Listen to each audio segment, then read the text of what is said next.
នេះគឺជាពូជឫស្សីដែលមានទំហំធំនិងលូតលាស់បានលឿនបំផុតក្នុងโลกអាចនិយាយបានថាមិនមែនលូតលាស់ធំធម្មតានោះទេដោយទំហំរបស់វាគឺធំប៉ិនធុងពេត្រូទៅហើយគ្រាន់តែឃើញភ្លាមបងប្អូននឹកគិតស្រមៃឃើញផ្លែថានេះគឺជាពូជឫស្សីចម្លែកខ្នាតយក្សតែម្ដងដោយឈ្មោះរបស់វាគឺ Giant Dragon Bamboo ឬពូជឫស្សីយក្សនាគរាជវាគឺជាពូជឫស្សីដែលមានទំហំធំបំផុតក្នុងโลกហើយល្បឿននៃការលូតលាស់របស់វាវិញគឺលឿនលើសពីអ្វីដែលអ្នកស្មានដល់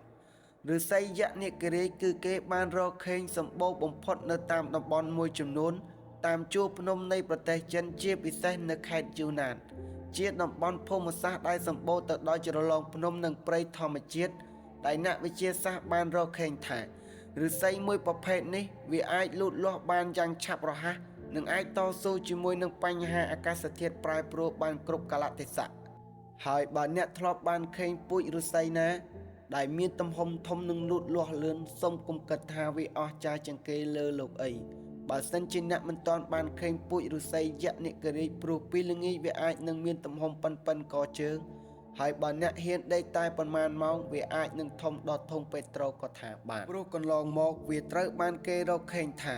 មួយយប់វាអាចលូតលាស់រហូតដល់ទៅ120សង់ទីម៉ែត្រឯណោះមិនតែប៉ុណ្ណោះគល់របស់វាអាចមានអង្កត់ផ្ចិតរហូតដល់ទៅ60សង់ទីម៉ែត្រនិងកម្ពស់របស់វាខ្ពស់ជាងមនុស្សទៅទៀតអាចនិយាយបានថាមិនហួសហេតុនោះឡើយដែលគេដាក់ឈ្មោះឲ្យវាថាឫស្សីយក្សនាគរាជព្រោះមិនត្រឹមតែមានធំនោះទេថែមទាំងលូតលាស់លឿនក្នុងរយៈពេលខ្លីនេះបើសិនជាមនុស្សវិញប្រហែលជាទៅរត់ប្រណាំងយកពាននៅអូឡ িম্প ិកបាត់ទៅហើយច្បាស់ណាស់ខ្ញុំជឿថាបងកំពុងមើលវីដេអូឃ្លីបមួយនេះច្បាស់ជាកំពុងមានចង្អុលនៅក្នុងចិត្តថាតើពូជទំពាំងធំទាំងនេះមនុស្សយើងអាចយកទៅធ្វើម្ហូបបានឬក៏អត់ចម្លើយខ្លីៗគឺមនុស្សយើងអាចយកវាទៅធ្វើម្ហូបបាននិងថែមទាំងមានរសជាតិឆ្ងាញ់មិនល្មាស់មិនល្វីងទៀតផងដោយអ្នកភូមិនៅតាមតំបន់ជួរភ្នំតែងតែទៅជីកទំពាំងមួយប្រភេទនេះដើម្បីយកវាទៅធ្វើម្ហូបនិងលក់ចេញទៅកាន់តំបន់ផ្សេងទៀត